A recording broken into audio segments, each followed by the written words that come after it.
okay, guys. As far as injuries are concerned, we'll rule Rob Havenstein out.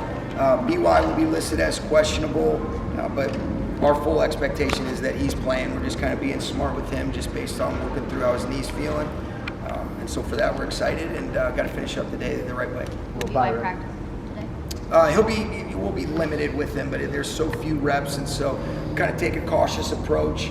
So he'll take a couple reps, but limited will be what it's officially at. We've just kind of erred on the side of caution. We've been able to get a lot of mental reps this week, which he's been able to partake in and some of that stuff. So he's going to be ready to go, and expecting him to feel good. What kind of progress has Rob made to be able to open his practice? He's made great progress, and in a lot of instances, it's really to be able to say, all right, let's get out on the field with your guys in a limited capacity. Didn't ever have any expectations of him playing this week, but his presence, in the meeting room, on the grass, but then being able to put some cleats on and go through individual and do some of those things. I just can't say enough about the way that he's impacted the team, even while he's not able to play, the mentorship that he provides for the group, the wisdom that he has, and Ryan Wendell does such a great job of being able to give him that platform that he's earned to pour into these guys. And I think in a lot of instances, coming from your teammates or peers is so valuable, and he's got so much wisdom like a coach that he's been awesome. But that was kind of the thought process this week. Yesterday, Cooper mentioned the thing he learned the most from me as a man is your ability to communicate and emotional regulation. Oh boy, that's what he said. He doesn't know me that well then. That's what he said. On the flip side, what have you learned? Why do you think that's so funny, right? Go ahead, I'm sorry. On the flip side, what have you learned from your guys about yourself this season? Man, that's a great question. I've learned that I'm at my best when you're around people that you love enough to not want to let them down. And I think that when you're around people that make you want to take action, even if you have your fears or your insecurities, the love is what outweighs that. And I've learned that when you're around people that inspire you, you become the company you keep. And this group of players, this group of coaches, and we've had some really special groups, but top to bottom, it's hard to top, how I feel about this team, the experience. I was just talking the other day with some of our coaches about, I can't believe how fast this season has gone by. And it's not because it's been easy, it's been hard, there's been challenging moments, but when you're totally present, you're enjoying that. And I think that's when you're at your best and you're creating meaningful relationships and memories. And so what I've learned from this team is that we're at our best when we're working the right way.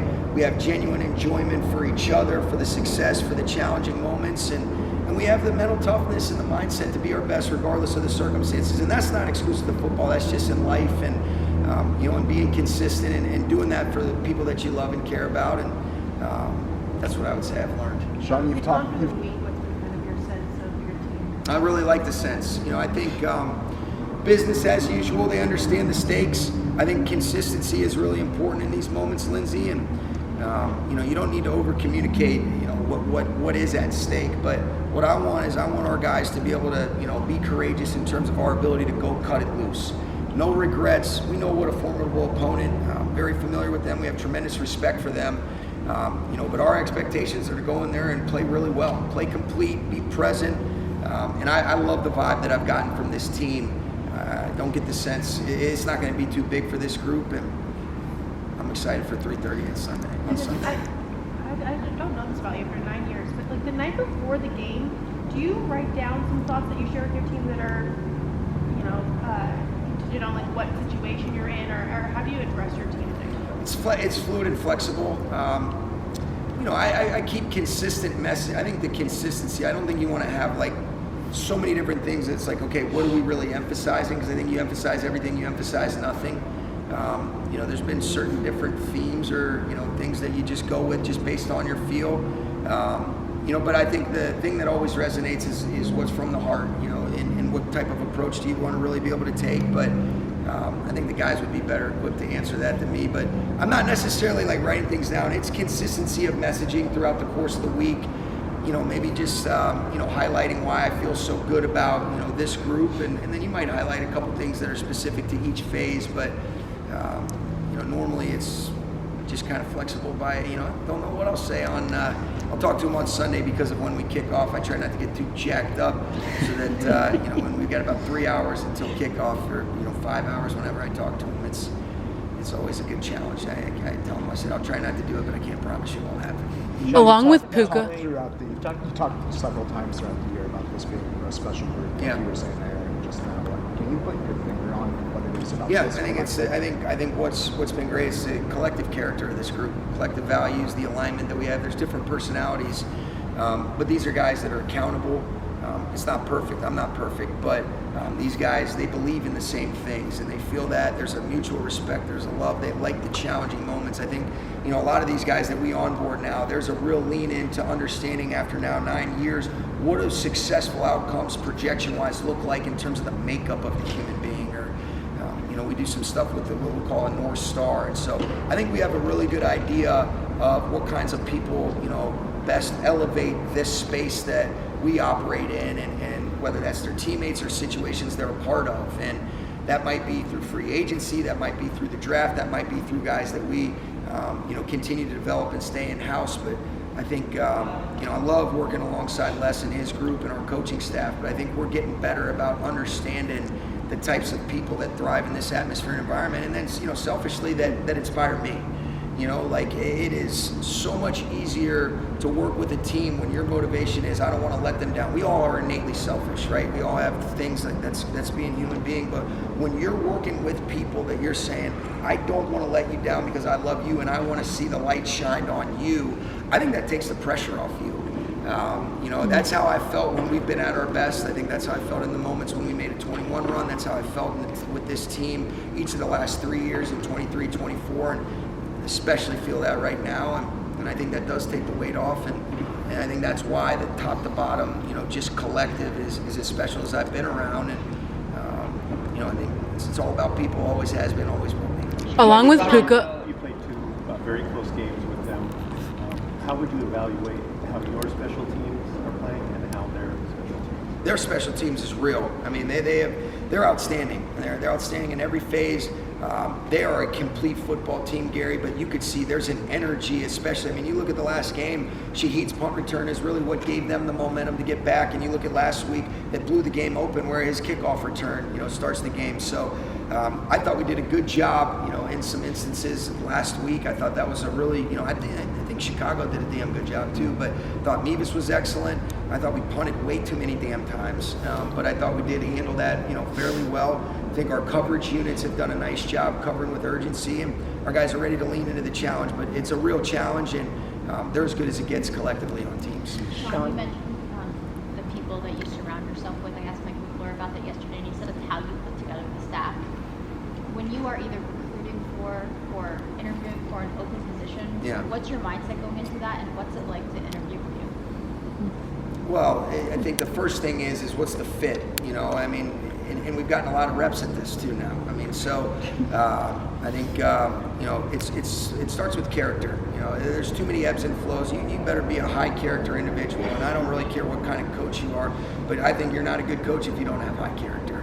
And then you better have capacity for the game, and you better be a great communicator where you can connect with your coaches and with your teammates and with your players, most importantly, because our job is to help elevate people we're around in situations that we're a part of. But I also think it's really important as you put together a staff, you're putting together a team. What are the complementary pieces that some of these guys can add to Chris Schuler, to Aubrey Pleasant?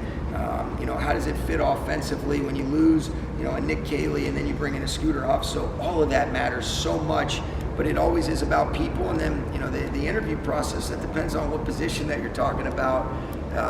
But I like to, you like to try to be able to simulate and mimic and emulate things that you would ask people to do, have them, the ability to think on their feet. But more than anything, man, what I like about the turning over the staff is usually what that means is guys are getting better opportunities we can't, offer here. So that's a great thing for them, and they've been instrumental in good stuff. And then when you bring in other people, I'm always curious. I get to learn. I get to see the way that we're looked at, and you better evolve. And there's been a lot of examples of where we haven't done that, or I haven't done that, and it's cost us. And then because of a lot of the influx of new people coming in and new ideas, I think you got to constantly stay curious and always innovate. But we'd be here for a while if I told you about the different interviews. Along with Puka, Jackson.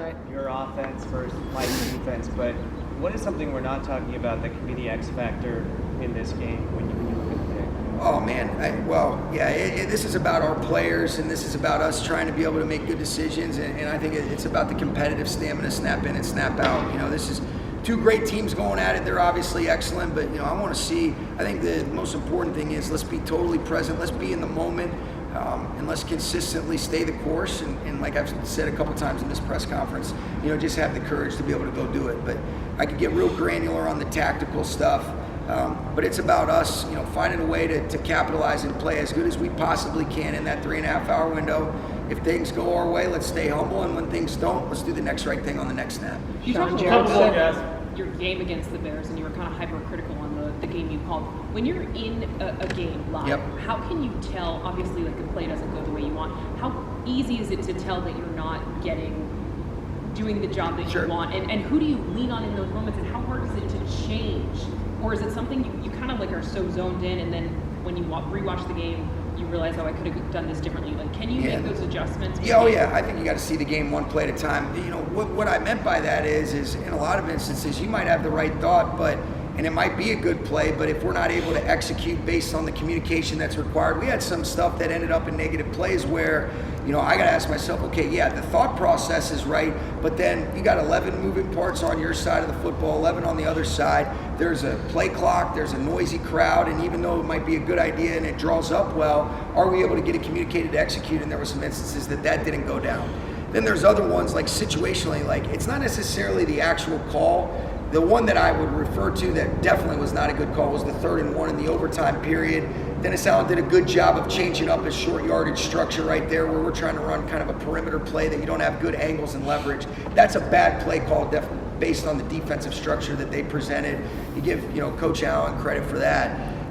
But I think you have to feel the flow of the game. What I did think was good is, and it's always collaborative, it's collective as a staff, thought we did a good job of adjusting and adapting, you know, where you have some stuff early on, we weren't able to get into a rhythm, but then I thought we settled in, we ran the football well, thought Matthew was at his best, and guys made their plays in the most important moments. So that's kind of what I was referring to. But all those things, I think the good ones adjust in real time, and I wish I would have done that a little bit sooner, but better late than never. And you know, you can't afford to do those things against an outfit like this week, but there's so many layers that go into it. But as it relates to like truly a bad play call, it's if you give the players a play and you don't have it called with another play or answers that give them a chance for successful outcomes. And there's sometimes where, you know, I call a bad play and they make it right. You know, that's happened a lot too. And you have to be honest with that. It can't just be outcome oriented. Sean, Jared said yesterday. With Mike Hey, this Tomlin, one in beach. with Mike Tomlin stepping away, John Harbaugh moving, Sean McDermott no longer. Yeah. In Buffalo, you're tied for the second longest tenure. It's wild, huh? How do you're going to be 40 tomorrow, right? So how do you process, you know, that kind of seniority from where you started? Well, you know, seniority, I'm not a senior. I think what you realize is how hard this league is, how volatile it is. I think perspective is everything. And fortunately, I did have a decent perspective growing up in this game, realizing how difficult it is, but you love it, and you know that it doesn't always come with great things. And I think you have to be able to treat everything as its own entity. You know, my grandfather was the head coach of the Giants, and you know, he's the head coach during the Miracle of the Meadowlands, and you're looking at, hey, this is a challenging deal. He ends up, you know, leaving that job, and it led to him being an executive where he gets he's a part of 5 world championships with the 49ers. And so what you realize is what a blessing it is to be in these positions, and especially to do it for Mr. Kroenke and to lead alongside people that you believe in, and that have, you know, and that you've had some good experiences. And what I think about the most, Gary, is the appreciation I have for when I haven't been at my best, but the support and the unconditional support that I felt. That means a whole hell of a lot to me. In those moments that have been open with you guys about where I wasn't the leader, I wasn't the man, I wasn't the coach that I wanted to be on a consistent basis. And I'm not by any stretch saying that I got it all figured out, but I'm better than what I once was. And it's only because I'm around people and I have a family and friends and people in this building that make you feel like you want to do better. And so it is hard. I mean, this league is challenging, but it's always a blessing, and I don't take it for granted. And being in year 9, it's crazy the turnover that occurs. You know, me and Kyle that year, and then obviously, you know, Big Red in Kansas City, Coach Reed still doing his thing. So it's amazing.